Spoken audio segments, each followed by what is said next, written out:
Пра якую найвялікшую славу магла марыць маладая дзяўчына ў часы сярэднявечча? Дык гэта лёгка. Стоп, коцікі, пакуль без вашых варыянтаў. Можа быць, як Жанна Дарк узначаліць войска, якое ідзе вызваляць тваю радзіму. Ці як папялушка, чакаць аднойчы, што ў твае дзверы пагрукаецца прынц і прапануе стаць ягонай каралевай. Нешта ў цябе, Цімох, слабенька з павестачкай. А як жа фемінізм і эмансіпацыя? А мо яна хацела крыптавалютамі гандляваць, ці, прынамсі, боксам заняцца. Ну, ведаеце, у 15 стагоддзі маладым дзяўчатам настойліва уводзілі ў вушы вось гэты, другі варыянт развіцця падзей. І таму хутчэй за ўсё гераіня нашай сённяшняй перадачы, дзяўчынка Сафія з баярскага роду гальшанскіх, марыла якраз пра прынца. Марыла і па выніку выцягнула Джокера. Не проста прынца, а цэлага караля. І стала яна не проста каралевай, а заснавальніцай цэлай каралеўскай дынастыі, якая панавала ў некалькіх краінах Еўропы больш за 150 год. Нешта дужа хорошая гісторыя выходзіць. А ў чым падвох? На самой справе. У кожнай мары ёсць свае нюансы. Каралю, які ў 1420 годзе папрасіў у маладой Сафіі рукі і сэрца, было каля 70 гадоў. А чо, ён такі сарамлівы быў? Ці пераборлівы які? О, не, там вельмі цікавая гісторыя. Паслухайце.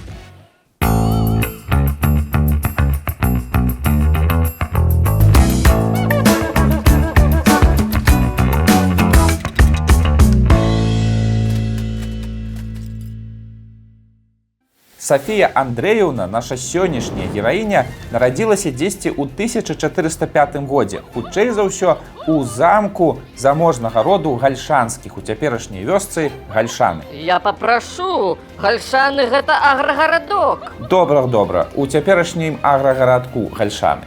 Калі не бывалі ніколі ў Гальшанах, то абавязкова з'ездзіце і падыміцеся на гальшанскае гарадзішча. Замка там ужо няма, але краявіды ўсё адно ўражваюць. Бацькі Сафіі ў хуткім часе памерлі, і яе разам з сёстрамі адправілі жыць да дзядулі, князя Сямёна Друцкага, ў горад Друцк. Дарэчы, калі вы ніколі не бывалі ў Друцку, то абавязкова з'ездзіце. Падыміцеся на мясцовае гарадзішча. Замка там ужо няма, але краявіды таксама моцна ўражваюць. Здаецца, Цімоха заклініла. Ой, у Беларусі вельмі прыгожыя гарадзішчы часоў сярэднявечча. Раю іх наведваць. Вось жа, расла паціху сабе Сафія пад гэтым прыгожым друцкім гарадзішчам, гуляла з сёстрамі на беразе Друці, як аднойчы у 1420 годзе да іх у госці завіталі адразу два магутныя уладары – кароль польскі Ягайла і вялікі князь літоўскі Вітаўт. Яны вярталіся са Смаленску і вырашылі заехаць да князёў друцкіх, мёду папіць і бігасу паесці. У друцкіх быў вельмі смачны бігас. Ягайла з Вітаўтам на той момант былі ўжо старымі дзядамі, абодвум гадоў пад 70. У маладосці яны моцна варагавалі, там па дробязі.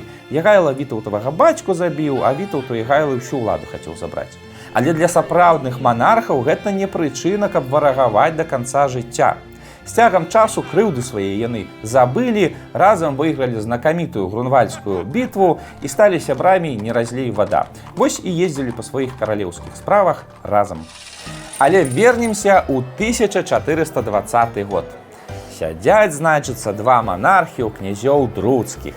Мёд, піва п'юць і прыглядаюцца да трох сясцёр гальшанскіх, якія ходзяць навокал, і пэўна прысмакі нейкія прыносяць каралям. І тут нечакана для ўсіх Ягайла раптам кажа князю Вітаўту. Далей цытата з летапісу хронікі быхаўца. Слухай, Што? былі ў мяне ўжо 3 жонкі. Дзве полькі і адна немка. Немка. Але нашчадкаў яны мне не пакінулі. Бог не даў.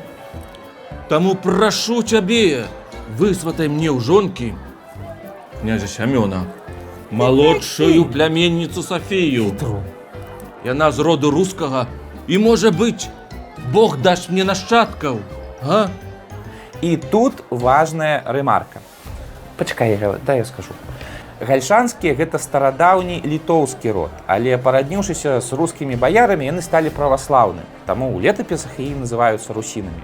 Ягайло направду меў 3 жонак розных нацыянальнасцяў, але яны далі яму толькі дачок. Сыноў яго не было. А як кароль без сыноў? Гэта ж канец роду. А тут выпіў Ягайло мятку, з'еў капусты тушанай і падумаў сабе: Я ж сам лічвін, лічвін. але маці моя з рускага роду, З цвярская княжоўна Уляна. Ну. Дык можа ў гэтым і ўвесь сакрэт? Можа, каб мне сына займець, то трэба ўзяць русінку, не нейкую там заморскую царэўну, а мясцовую дзяўчыну. Ёсць крыху іншая версія гэтых падзей, расказаная польскім храністам Янам Длугашам. Нібыта ідэю пра шлюб Ягайлу падкінуў сам князь Вітаўт. А калі гэта было так, то ў Вітаўта хутчэй за ўсё была нейкая іншая матывацыя. Справа ў тым, што Ягайло з Вітаўтам аднойчы дамовіліся, што калі адзін з іх памрэ без сыноў, то другі атрымае усю спадчыну абедзве дзяржавы і Польшчу і Літву. Ну і, магчыма, Вітаўт думаў сабе, што гарачая русінская маладзіца крыху паскорыць сыход старога Ягайлы ў іншы свет. Ну, а дзяцей-то іх все адно не будзе. Якія дзеці ў 70 год? Ха-ха? Ха-ха, не ха-ха, а на самой справе ў 70 гадоў яшчэ можна быць ого-го. Давайте паглядзім, што было далей. Сямён Друцкі выставіў перад Ягайлам усіх 3 сясцёр: старэйшую Васілісу, сярэднюю Сафію і малодшую Марыю. Ну і Васілісу паперадзе паставіў. Яна ж старэйшая, яна і павінна першая замуж пайсці, як па тагачасных правілах было прынята. І тут хроніка Быхаўца нам цікавую сітуацыю апісвае, якую б мы не ўзгадалі, калі б не назва нашай перадачы. Ягайло убачыў у Васілісы пад носам невялікія вусікі. А ў тыя часы лічылася, што жанчына з вусікамі, яна упартая, любіць пакіраваць і зазвычай мае моцнае здароўе. Ягайло спужаўся такой перспектывы, зразумеў, што не хопіць у яго здароўя шчаслівіць такую жанчыну, і таму падумаў і выбраў сабе сярэднюю Сафію, якой тады было ўсяго 17 гадоў. Праваліўся хітры план Вітаўта.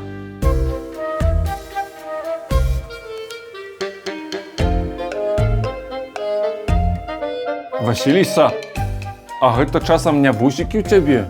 Не, король, ты я піўную пенку не сцёрла. Прыгажуня. Сямён, пакажы сярэднюю, калі ласка. Што сама Сафія думала пра гэтую сітуацыю, мы, на жаль, не ведаем. Ну, з аднаго боку.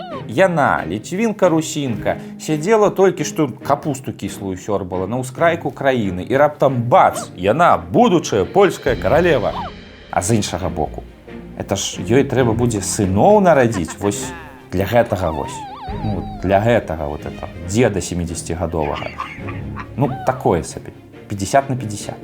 Але не яна рашала. Сямён Друцкі відавочна даў згоду і на шлюб сваёй пляменніцы, і нават на змену яе веры. Таму ўжо ў 1422 годзе у Наваградку у мясцовым прыгожым касцёле Сафію перахрысцілі ў каталіцызм, а пасля ажанілі са старым Ягайлом. Касцёл той, дарэчы, хоць і перабудаваным выглядзе захаваўся, стаіць прыгожы белы пад замкавай Наваградскай гарой. Будзеце там, загляніце, пастойце на месцы, дзе стаяла маладая нявеста. Ну і на гарадзішча падыміцеся. Краявіды там ого-го. Ну цябе рэальна заклінавала на гэтых гарадзішчах. Люблю я іх. І што б вы думалі? Літаральна праз 1,5 года у кастрычніку 1424 года Сафія Андрэевна нарадзіла сына. Не памыліўся стары кароль у сваіх разліках. Сына назвалі Уладзіславам, і на радасцях яму прыпісалі ажно 25 хросных бацькоў, сярод якіх быў папа рымскі Марцін V. Віншуем маладых бацькоў! У 70 год, без вітамінаў і флюараграфіі. Ды ну, брэшаце.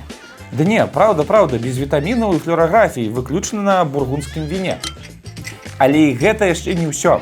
Літаральна праз 1,5 гады у маі 1426 года Сафія нарадзіла яшчэ адно дзіця, і зноўку сын. Што праўда, хлопчык Казімір пражыў зусім недоўга і хутка памёр. Ну і тут падавалася б, можна ўжо і спыніцца. Ягайла стары чалавек, куды яму больш? Але не, вясной 1427 года высвятляецца, што Сафія зноўку цяжарная. І вось тут пры двары папаўзлі чуткі, што нешта тут нячыста. Наш кароль, канешне, ого-го, ну але ж не настолькі ого-го, каб у 75 ого-го. Сонечка, я, конечно, ого-го. Але нешта я не памятаю. А калі я ого-го? І тут сам Ягайла падумаў, што можа і праўду нешта нячыста, і запусціў судовае расследаванне, на чале якога паставіў свайго прыяцеля, князя Вітаўта. Ёсць, дарэчы, версія, што это сам Вітаў тыя чуткі распускаў, бо ягоныя планы сыны Ягайлы не ўваходзілі. Але это толькі чуткі. У межах расследавання былі дапытаныя дзесяткі слугаў і служанак каралевы, а бліжэйшыя да каралевы шляхцюкі прайшлі праз сапраўдныя катаванні, але ніхто з іх ні ў чым не прызнаўся. У гісторыю ўвайшоў малады шляхціч Гінч з Рогава, які пад страшнымі тартурамі паўтараў толькі адну фразу: «Каралева не здраджвала каралю». Ну, не здраджвала, дык не здраджвала, падумаў Ягайла і закрыў расследаванне. І вось у лістападзе таго ж года нарадзілася яшчэ адно дзіцё. І зноўку сын. Назвалі яго, дарэчы, таксама Казімірам. Калі Казімір падрос, то стаў вельмі падобным да Ягайлы, настолькі падобным, што ў гісторыю ўвайшоў як Казімір Ягелончык.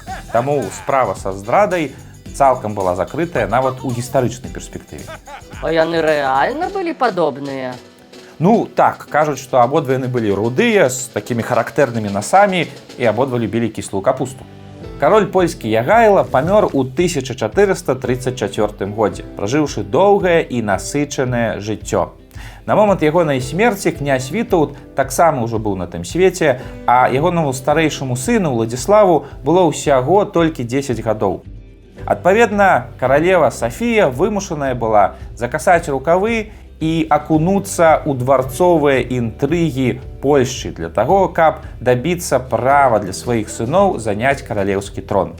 І яна змагла гэта зрабіць. Уладзіслаў быў абвешчаны польскім каралём і стаў ім, а малодшы сын Казімір заняў трон вялікага княства літоўскага і з'ехаў панаваць у Вільню. Што праўда, Уладзіславу пакіраваць атрымалася нядоўга. У 1440 годзе у дадатак да польскай кароны ён быў абвешчаны яшчэ каралём венгерскім і каралём харвацкім. Склалася так.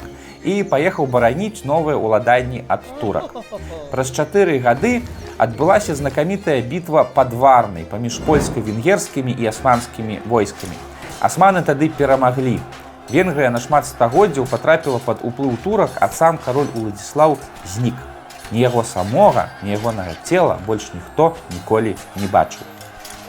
Таму, калі праз 2 гады Сафія угаварыла свайго малодшага сына Казіміра прыняць польскую карону, то фармальнай умовай з яе боку было, што калі яе старэйшы сын раптам вернецца, Казімір саступіць трон старэйшаму брату. Такая моцная была вера маці ў той, што яе сын яшчэ жывы. Але Уладзіслаў не вярнуўся. Такая вось асабістая трагедыя велічнай каралевы. Дарэчы, угаворвала Сафія свайго сына на праўду цэлыя 2 гады. Не хацеў Казімір з'язджаць з вялікага княства. Зямля дзядоў, зрэшты, як і вялікакняскі трон, яму вельмі падабаліся. Але пасля падумаў і пагадзіўся. Зрэшты, 2 ўладанні. Яны лепшыя, чым адно, правда ж? Казік, не злуй маму, паехалі. Мам! Казік, мы табе хутенька ВНЖ зробім. Давай. Мама, Казік, я нават дазволіла, у нас цяпер панядзелак бедронкі працуюць. Мама, я не хочу. Казік, а ты ведаеш, у нас пад замкам цмок жыве. Ён калі добра, дазваляе сабе бруха пачухаць. Мама, мне казалі, што там не смог, а смог. Кепская экологія. Не, это ўсё нагаворы, Казік, у нас паветра чысцюткае, прыязджай, давай. Там поўна турыстаў, шум, гам, гэта... Ой, Казік, 2 гады без цябе трон пустое, давай, сядай на коня і паехалі. Ай, мама, я не ведаю, мам. Ну ладно, давай. Дарэчы, сама Сафія пра радзіму таксама не забывалася, хоць вельмі шмат пражыла ў Польшчы. У свой час, напрыклад, яна дапамагала князю Вітаўту здабываць каралеўскую карону для вялікага княства літоўскага. Ну, тады не зраслося, але гэта асобная гісторыя. Напэўна, там нейкая крывавая гісторыя. Не дужа. То можа толькі для дарослых? Не, яна проста вельмі доўгая, мы яе асобна раскажам. Яшчэ Сафія падтрымлівала ў грамадзянскай вайне, якая ўспыхнула пасля смерці Вітаўта, антыпольскага прарускага князя Свідрыгаю. Гэта таксама прыклад крыху незвычайнай пазіцыі для польскай каралевы. А калі Сафія памірала, то загадала размаляваць частку капліцы, дзе яе мусілі пахаваць праваслаўнымі фрэскамі. Там яна цяпер і ляжыць, недалёка ад мужа ў галоўнай каралеўскай пахавальні Польшчы на Вавелі. Агулам у гісторыю Сафія ўвайшла як вельмі талковая гаспадыня. Яна дамаглася трону для абодвух сваіх сыноў. Яна падтрымлівала адукацыю. Яна арганізавала першы пераклад Бібліі на польскую мову. Яна ж падтрымлівала тады яшчэ вельмі малады Ягелонскі універсітэт у Кракаве. Але галоўнае, Сафія стала маці цэлай каралеўскай дынастыі, якая нібыта не павінна была ўжо нарадзіцца па ўсіх законах прыроды.